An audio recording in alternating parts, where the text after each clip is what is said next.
वीर जैन। मुनिवरों के चरणों में बारंबार नमोस्तु। संक्षेप में प्रस्तुत करिएगा। एवं छुल्लक जी के चरणों में एक क्षण।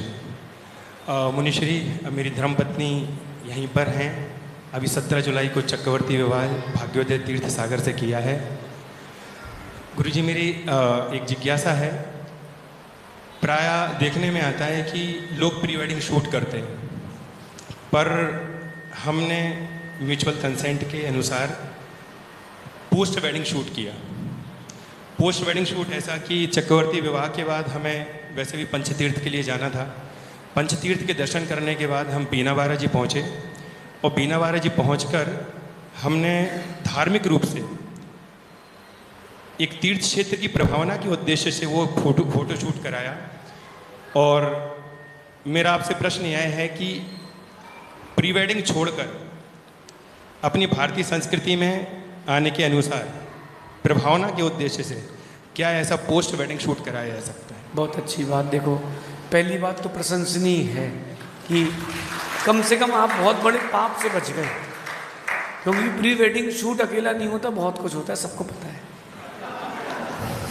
तो जो माता पिता चाहते हैं कि अपनी संस्कृति को जीवंत रखें, जो समाज चाहती है कि जिनके यहाँ, मेरा तो ये मानना है कि आप सबको एक निर्णय लेना चाहिए, जिनके यहाँ प्री वेडिंग शूट होगी उसके शादी में ही नहीं जाएंगे। अपने बच्चे हैं उनको कंट्रोल करके रखें भी, हम प्री वेडिंग शूट कोई नहीं कराएंगे, क्योंकि हमने अपनी बच्चे की शादी संस्कारों के लिए की है, शरीर के प्रदर्शन के लिए नहीं करी। पहली बात। दूसरी बात, प्री वेडिंग शूट एक पाश्चात्य सभ्यता है। अपन दूसरों से, भारतीय लोग पाश्चात्य सभ्यता की ओर जा रहे हैं और पाश्चात्य सभ्यता के लोग भारतीय सभ्यता को अपना रहे हैं, तो अपन कितने बैकवर्ड होते जा रहे हैं। रही बात जो आपने कहा पोस्ट वेडिंग, तो आपकी, अगर आपने उस पोस्ट वेडिंग को तीर्थों से जोड़ा है, धर्म आयतन से जोड़ा है, तो वो पोस्ट वेडिंग भी आपकी कर्म निर्जरा का साधन बनेगी। क्यों? क्योंकि लोगों को प्रेरणा मिलेगी कि देखो, उस पोस्ट वेडिंग में भी आपने अगर पूजन करते हुए, अभिषेक करते हुए चित्र खिंचाए हैं, तीर्थ वंदना करते हुए बनाई है, तो निश्चित मानना दूसरों के लिए प्रेरणा भी देगी। क्योंकि वो ट्रेंड बन चुका है ना, बदल नहीं सकते, मोड़ सकते हैं, ख़त्म नहीं कर सकते, परिवर्तित कर सकते। तो आप ऐसा करें कि उसको और प्रचारित करें। मेरा मानना है कि शादी अपने आप में एक, यद्यपि नीति की बात करें तो बेचारा पति सार्वकालिक नौकरी कर रहा है और पत्नी सार्वकालिक मालकिन है, फिर भी अगर आगम से बात करें तो ये ब्रह्मचर्य अनुव्रत है और ये भी मोक्ष मार्ग का साधन है। और इस प्रकार से अगर करते हैं, कम से कम पुण्य कमाएंगे, पाप से तो बच जाएंगे, ऐसा समझिए। अंतिम जिज्ञासा के लिए तैयार रहेंगे पारस लोहाड़िया। आपने भी भगवान से मन्नत मांगी थी क्या? आपकी देवी ने तो बहुत मांगी थी। चलिए चलते हैं। त्रय मुनिराजों के चरणों में त्रैकालिक नमोस्तु।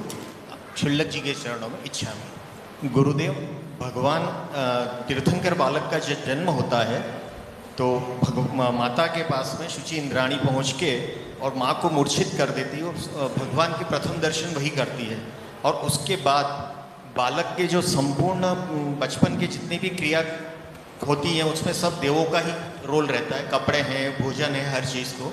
तो मेरी जिज्ञासा ये है कि जब तीर्थंकर बालक की जो माँ है वो संसार की सबसे भाग्यशाली माँ होती है, फिर भी उनके पुण्य में क्या कमी रह जाती है कि जो बालक के जो बचपन के सारी क्रियाओं से उनको दूर रखा गया है और प्रथम दर्शन भी नहीं किए मिलते उनको? देखिए, ऐसा है कि जब तीर्थंकर की माँ बच्चे को जन्म देती है तो जन्म देने के बाद प्रथम दर्शन के बीच में केवल अंतर मुहूर्त का अंतर रहता है। वो ऐसा नहीं होता कि ये भगवान को ले गए और 3 दिन बाद लौटे, ऐसा नहीं होता। अंतर मुहूर्त का काम है। उस अंतर मुहूर्त में सौदर्मेंद्र सारी क्रियाएं करके लौट आता है। तो ये माँ का नियोग है और सौदर्मेंद्राणी के जीवन की पुण्य का उदय है। सौदर्मेंद्र की 8 मुख्य इंद्राणियाँ होती हैं, उन 8 मुख्यों से एक में भी मुख्य होती सची इंद्राणी, और वो एक भवतारी होती है। इसीलिए होती है, प्रथम दर्शन भगवान का करती है, बालक तीर्थंकर को हाथ पे लेती है, इतनी विशुद्धि बनती है, स्त्री वेद का क्षय, केवल एक भव शेष बचता है। ये उनका नियोग। और रही बात माँ की, तो बच्चा जन्म लेता है तो आज भी 1 आध घंटे बाद ही माँ को मिलता है, उसके पहले तो मिलते ही नहीं है। तो वहाँ भी अंतर, मुहूर्त का ही अंतर है, तो ज़्यादा कोई अंतर नहीं। बाकी जो चेष्टाएं होती हैं, माँ खेलती है, लेकिन तीर्थंकर भगवान अपना अंगूठा चूस करके ही बड़े हो जाते हैं। वो माँ का स्तनपान भी नहीं करते, और ना ही वो जब तक गृहस्थ रहते हैं ये मध्य लोक के प्राणियों का भोजन करते हैं। तीर्थंकर जो भोजन एक बार करते हैं वो व्यंजन, वो भोजन दोबारा नहीं करते। अब आप सोचो आपसे क्या बनाते आता होगा, कुछ बनाते नहीं बनता। तीर्थंकर भगवान के लिए क्या 84 लाख पूर्व की आयु ऋषभ देव की, उसमें से 83 लाख पूर्व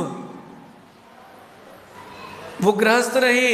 एक पूर्व में 70,56,000 करोड़ वर्ष, तो 70,56,000 करोड़ इंटू 83 लाख, इतने प्रकार के व्यंजन भगवान ऋषभ देव ने चखे थे। ये उनकी तीर्थंकर प्रकृति के पुण्य बंध का कारण था। ऐसा नियोग भी था और ऐसा माँ के साथ इसीलिए होता है क्योंकि दूसरे का पुण्य उनसे इस मामले में तेज है, ऐसा समझिए।